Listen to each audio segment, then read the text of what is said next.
Hello बच्चों, राधे राधे। देखिए आज मैं आप सभी बच्चों के लिए पास्ट परफेक्ट कॉन्टिन्यूअस टेंस लेके आया हूं। जैसा कि मैं रोज एक वीडियो आप लोग को देता हूं, प्रोवाइड कराता हूं। आप लोग मेहनत से पढ़िए और सभी टेंस की जानकारी आप लोग को इसी यूट्यूब चैनल पर मिलेगा। आप सभी बच्चे ध्यान दें, नोट बनाएं और मेहनत से पढ़ाई करें। चलिए देखते हैं कि पास्ट परफेक्ट कॉन्टिन्यूअस की पहचान क्या है, रूल क्या है और इसे कैसे बनाते हैं। उदाहरण से हम समझते हैं। देखिए, PAST past, PERFECT perfect, CONTINUOUS TENSE tense. तो इस तरह से पास्ट परफेक्ट कॉन्टिन्यूअस टेंस का ये स्पेलिंग हो गया। इसका पहचान दिया है, इस टेंस के वाक्य के अंत में रहा था, रही थी, रहे थे, खड़ा था, बैठा था आदि शब्द आते हैं। ये पहचान हो गया। लेकिन इसके बाद है तथा इसमें समय भी दिया रहता है। ये जो पहचान है, रहा था, रही थी, रहे थे, तुम लोग देखे होंगे कि पास्ट कॉन्टिन्यूअस में भी आता था। पास्ट कॉन्टिन्यूअस जैसे वह जा रहा था, वह पढ़ रहा था, वह सो रहा था, वहां यहां भी वही चीज है, बस इसमें समय बढ़ जाएगा। जैसे कि मैं प्रेजेंट परफेक्ट कॉन्टिन्यूअस पढ़ाया था, उसमें भी ये बताया था। और इसमें समय का ज्ञान, जैसे समय, निश्चित समय, अनिश्चित समय। तो परफेक्ट जो प्रेजेंट परफेक्ट कॉन्टिन्यूअस टेंस है, उसको अगर जाके देखोगे, उसमें मैंने समय कौन सा निश्चित समय है, कौन सा अनिश्चित समय, उसमें समझा के रखा हूं। सिंस किसके साथ लगेगा, फॉर किसके साथ लगेगा, उसमें बताया गया है। चलिए आगे रूल देखते हैं। रूल, इसमें सभी सब्जेक्ट के साथ, चाहे एसएनएस हो चाहे पीएनएस, यानी एक वचन करता हो चाहे बहुवचन करता, हेल्पिंग वर्ब हैड बीन का प्रयोग किया जाता है। यानी सब्जेक्ट कोई सा भी हो, चाहे एसएनएस चाहे पीएनएस, चाहे एक वचन चाहे बहुवचन, सबके साथ हैड बीन लगाएंगे। तथा वर्ब में आईएनजी जोड़ दिया जाता है। निश्चित समय के लिए सिंस और अनिश्चित समय के लिए फॉर का प्रयोग किया जाता है। चलिए देखते हैं एग्जाम्पल को हम लोग सॉल्व करके कैसे क्या क्या कहा जा रहा है। देखिए यहां लिखा है, वह 2 घंटे से पढ़ रहा था। रहा था आया है, रहा था रही थी, यहां समय 2 घंटे से, ये देखो समय है 2 घंटे से। अब हम इसको सॉल्व करने लगे, ये समझ में आ गया कि पास्ट परफेक्ट कॉन्टिन्यूअस, इसमें हैड बीन लगेगा, आईएनजी लगेगा, निश्चित समय के सिंस, अनिश्चित के फॉर। ये माइंड मेकअप करके चलते हैं। चलिए लिखते हैं पहले ही। जानते हो सभी सब्जेक्ट के साथ हैड बीन लिखा है, तो ही के साथ हैड बीन लिख देंगे, ही हैड बीन।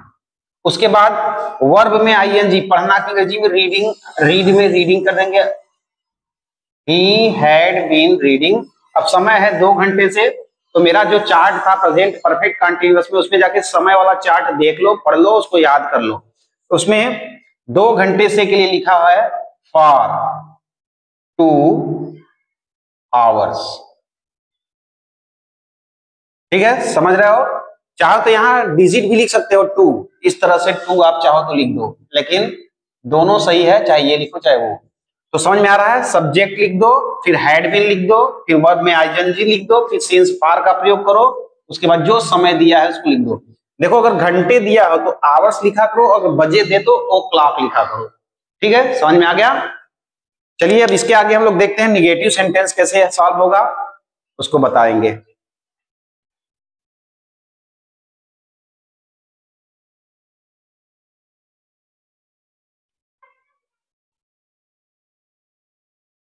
देखिए निगेटिव सेंटेंस कैसे सॉल्व होगा, इसको समझिए, बहुत ही आसान है इसको समझना। देखिए लिखा है निगेटिव सेंटेंस, यानी EGATIVESENTENCES। रूल है इसमें, हेल्पिंग वर्ब हैड के बाद नॉट लगाकर बीन लिखते हैं। अर्थात हैड के बाद नॉट लगाएंगे तब बीन लिखेंगे, ऐसा नहीं कि हैड बीन नॉट। इसमें क्या करना होगा, हैड नॉट बीन। ठीक है, एक एग्जांपल दिया गया है, मैं सुबह से नहीं खेल रहा था। चलिए इसको सॉल्व करके देखते हैं, समझते हैं। मैं के लिए हम क्या लिखेंगे, आई। उसके बाद निगेटिव है इसलिए हैड का प्रयोग करने के बाद नॉट लगा देंगे, हैड नॉट। अब इसके बाद लिखेंगे बीन। हो गया, आई हैड नॉट बीन। खेलना की अंग्रेजी प्ले, प्ले में आईएनजी जोड़िए, playing. I had not been playing. अब यहां देखिए समय क्या है, सुबह से, तो सुबह से के लिए हम क्या करेंगे, यहां पे since morning,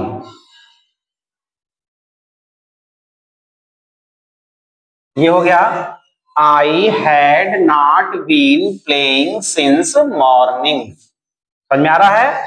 had not been, ये ध्यान देना निगेटिव में ऐसे ही होता है। समझ में आ गया? चलिए अब देखते हैं इंट्रोगेटिव सेंटेंस कैसे सॉल्व होता है।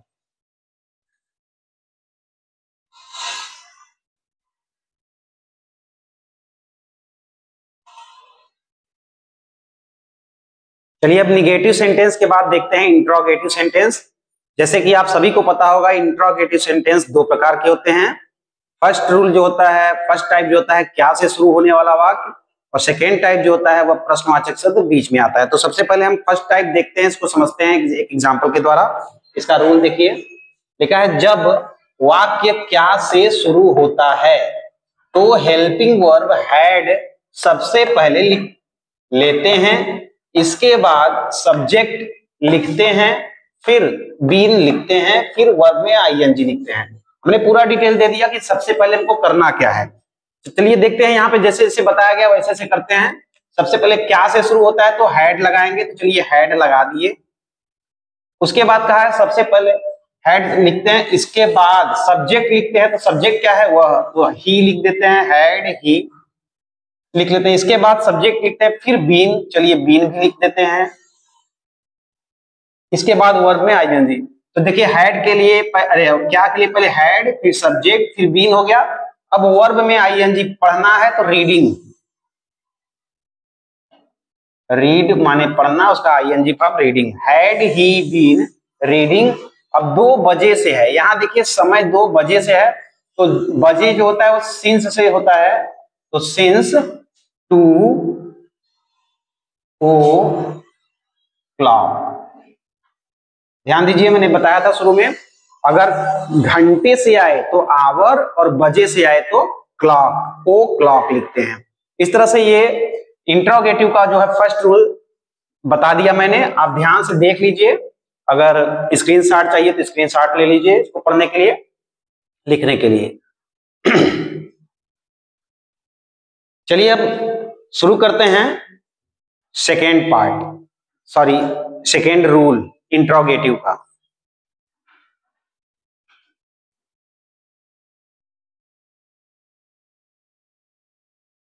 चलिए अब इंट्रोगेटिव का सेकेंड रूल देखते हैं, ये कैसे होता है, इसका रूल क्या है और इसे कैसे बनाया जाता है, इसको देखिए समझिए। रूल सेकेंड लिखा गया है, जब प्रश्नवाचक शब्द वाक्य के बीच में आता है, क्या क्या, क्यों, कब, कैसे, कहां, किसने, कितना, अगर ये वाक्य के बीच में आता है तो उस प्रश्नवाचक शब्द की अंग्रेजी सबसे पहले लिख लेते हैं। यानी अगर क्या आया है तो व्हाट लिख लो, क्यों आया है तो व्हाई लिख लो सबसे पहले, कब आया है तो व्हेन। इसके बाद हेल्पिंग वर्ब हैड का प्रयोग करेंगे, फिर सब्जेक्ट लिखकर बीन लिखते हैं। जैसे जैसे इसमें दिया गया है, जो भी इसमें रूल बताया गया ठीक वैसे चलो करके देखते हैं। ये जान लो जब तक आपके माइंड में रूल याद नहीं हो जाएगा, बैठ नहीं जाएगा, आप कोई भी टेंस सॉल्व नहीं कर पाओगे, कोई भी ट्रांसलेट नहीं कर पाओगे। इसलिए रूल जो है मेरा उसे खूब मन से याद कर लो, दिमाग में बैठा लो कि पहचानेंगे कैसे, फिर उसे बनाएंगे कैसे। पहचान और रूल बढ़िया से याद कर लो। चलिए देखते हैं कि इसका एग्जाम्पल कैसे होगा। लिखा है वह 2 घंटे से क्या कर रहा था, प्रश्नवाचक शब्द आ गया क्या, तो सबसे पहले इसी की अंग्रेजी लिखेंगे, क्या की, व्हाट। ये हो गया, यहां लिखा था उस प्रश्नवाचक शब्द की अंग्रेजी सबसे पहले लिखते हैं। इसके बाद हेल्पिंग और हैड, चलिए अब हैड लगा देते हैं, व्हाट के बाद हैड। फिर लिखा है सब्जेक्ट लिखकर, अब सब्जेक्ट क्या है, वह हुआ की अंग्रेजी ही, फिर बीन लिखते हैं, चलिए बीन हो गया। तो इस तरह से यहां तक तो पहुंच के व्हाट हैड ही बीन। अब वर्ब बचा, वर्ब में आईएनजी जोड़ के लिख दीजिए। करना की अंग्रेजी क्या कर रहा था, तो करना की अंग्रेजी डू होता है, डू में आईएनजी डूइंग। और उसके बाद आ गया समय, 2 घंटे से, ये 2 घंटे से आ गया, तो 2 घंटे के लिए, घंटों के लिए फॉर का प्रयोग होता है, फॉर 2 आवर्स। ये देखिए बन गया, तैयार हो गया आपका पास्ट परफेक्ट कंटिन्यूअस का दूसरा इंट्रोगेटिव का एग्जाम्पल। वह 2 घंटे से क्या कर रहा था, तो what had he been doing for 2 hours. सभी बच्चों को समझ में आ गया? समझ में अगर आ रहा हो तो आप लाइक करिए, चैनल को सब्सक्राइब करिए और कमेंट करिए, बताइए कि मेरा वीडियो आपको कैसा लग रहा है। चलिए अभी इसके बाद हम आप लोगों को कुछ एक्सरसाइज दे रहे हैं जिसे आप करके अभ्यास करिए, सीखिए।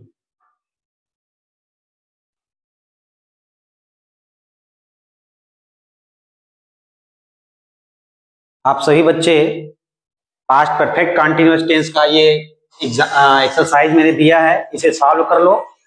अगर समझ में ना आए तो कमेंट में बताइए कहाँ पे दिक्कत हो रहा है, क्या परेशानी हो रहा है, उसे मैं फिर से समझा दूंगा। अगर किसी को कोई भी परेशानी हो रहा है तो बेझिझक, without hesitation, you can ask me any question. Okay, चलिए इसे देख लीजिए, स्क्रीनशॉट ले लीजिए।